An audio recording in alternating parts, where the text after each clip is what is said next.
This technique is done against an opponent trying to grab your two wrists. As with all of the other techniques, it is essential that I unbalance him at the instant we come into contact. Another important point is that I not put my hands out for him to grab. Instead of putting my hands out, I make sure always to keep them at my sides near my own body. This allows me to apply Aiki at just the right moment. That is, just when he comes to grip my wrists. I break his balance, then keep him in that state while I make what would be a cut across his midsection and throw.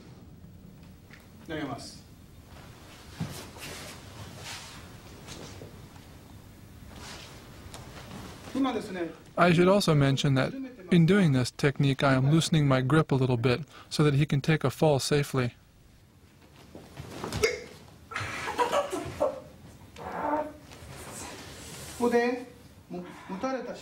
As I showed, just as he grabs me, I apply Aiki to unbalance him.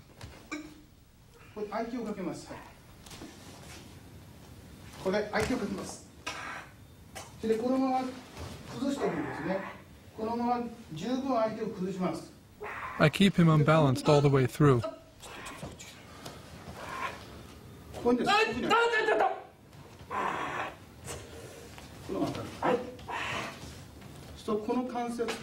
At this point, pressure is being applied to these three joints all at the same time, and if I continue to do this, I think they would break or dislocate. For that reason, I loosen up a bit before throwing so that he can fall safely.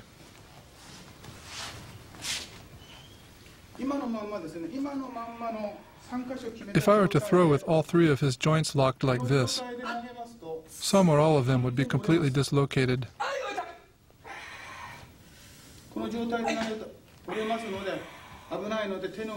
So I loosen them up a bit.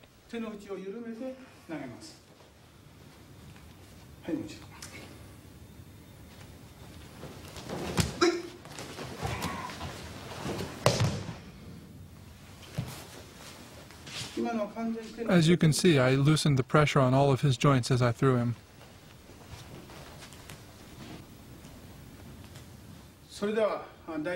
Now, as I did with Ippon-dori, I'll demonstrate Daito Ryu's Shiho nage using a sword.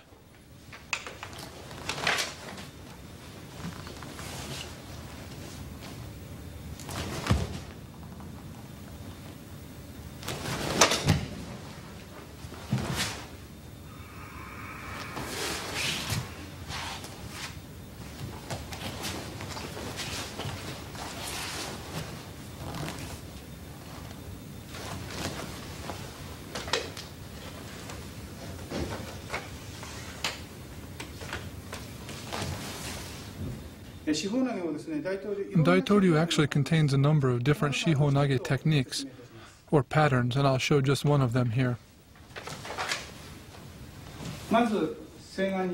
We start in a seigan or mid-level stance. When the opponent lifts his sword to strike, I enter. I enter pressing in and in with an application of Aiki, and then I release that Aiki and turn to cut through the middle. Then I raise up and cut down with a diagonal cut, like this. I apply Aiki, then move across the opponent's midsection, turn and raise up as if with raising a sword. Across, up, and cut down diagonally. Across the middle, up, turn, and cut diagonally.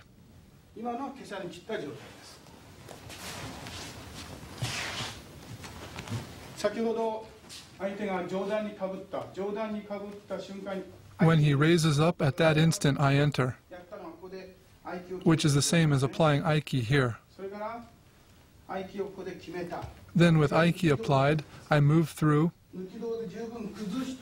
breaking his balance, turn, raise, and then I loosen the grip for safety as I mentioned, and cut down diagonally, throwing.